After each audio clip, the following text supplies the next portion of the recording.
Hello guys! Welcome back to our channel. ఈరోజు మనం రాగి రోటీ చేసుకోబోతున్నాం. దీనికి కావాల్సిన 1 కప్ ఆఫ్ రాగి floor, half cup of wheat flour గోధుమ పిండి అండ్ హాఫ్ క్యారెట్ తురుము అండ్ 2 ఉల్లిపాయలు సన్నగా కోసుకుంది, కొత్తిమీర అండ్ పచ్చిమిరపకాయలని సన్నగా కోసుకొని పక్కన పెట్టుకోవాలి. మనం ఒక గిన్నె తీసుకుని రాగి పిండి 1 కప్ అండ్ అరకప్పు గోధుమ పిండి వేసి అండ్ మనం పచ్చిమిరపకాయలు 2 తీసుకున్నా అది చిన్న చిన్న ముక్కలుగా కోసుకోవాలి. ఎందుకంటే పిల్లలు తింటారు కాబట్టి. దాని తర్వాత హాఫ్ క్యారెట్ తురుము అండ్ దాని తర్వాత మనం వేసుకుందాం కొత్తిమీర. కొత్తిమీర వేస్తేనే ఈ రోటీకి టేస్ట్ కొంచెం ఎన్హాన్స్ అయ్యిద్ది. దాని తర్వాత గ్రీన్ చిల్లీస్ 2 సన్నగా చాప్ చేసుకున్న గ్రీన్ చిల్లీస్. ఎందుకంటే పిల్లలు తింటారు కాబట్టి అవి పడేస్తారు. సో, తర్వాత ఆనియన్స్ సన్నగా తరుక్కుంది, దానికి రుచికి సరిపడా సాల్ట్ వేయాలి. అండ్ దాని తర్వాత మనం రుచికి సరిపడా కారం. ఎలాగో మనం గ్రీన్ చిల్లీ వేసాం కాబట్టి కొంచెం తక్కువ వేసుకుంటే సరిపోయిద్ది పిల్లలు ఉన్నవాళ్ళు. లేకపోతే మన రుచికి తగినంతే కారం వేసుకోవచ్చు. దాని తర్వాత చక్కగా కలపాలి. ఆ మాయిశ్చర్ మొత్తం పిండిలో కలిసిపోవాలి. అప్పుడు మనకి ఎంత నీళ్ళు యాడ్ చేయాలో మనకు తెలిసిద్ది. నేను ఇప్పుడు చిన్న టీ గ్లాస్ నీళ్ళు యాడ్ చేశాను. యాడ్ చేసి మంచిగా కలపాలి.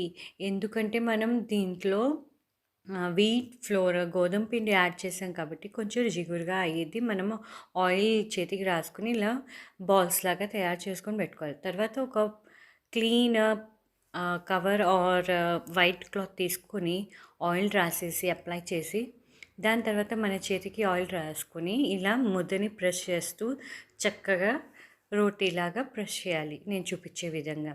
దాని తర్వాత స్టవ్ మీద ప్యాన్ పెట్టేసి ప్యాన్ మీద ఆయిల్ వేసి ఈ రోటీని దాని మీద ట్రాన్స్ఫర్ చేయాలి.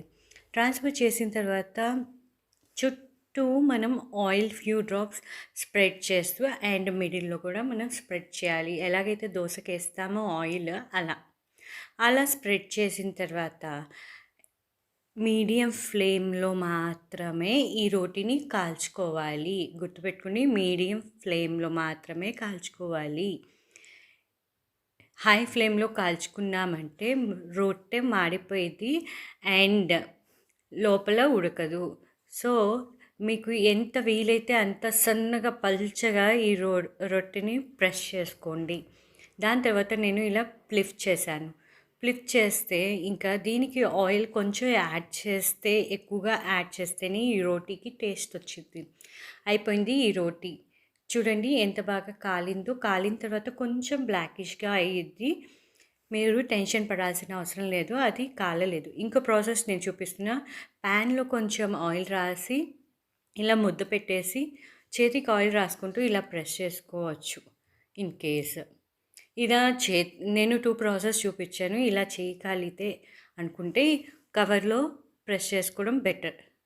అండ్ తర్వాత ఫ్యూ డ్రాప్స్ ఆయిల్ చుట్టూ అండ్ మిడిల్ స్ప్రెడ్ చేసుకోవాలి.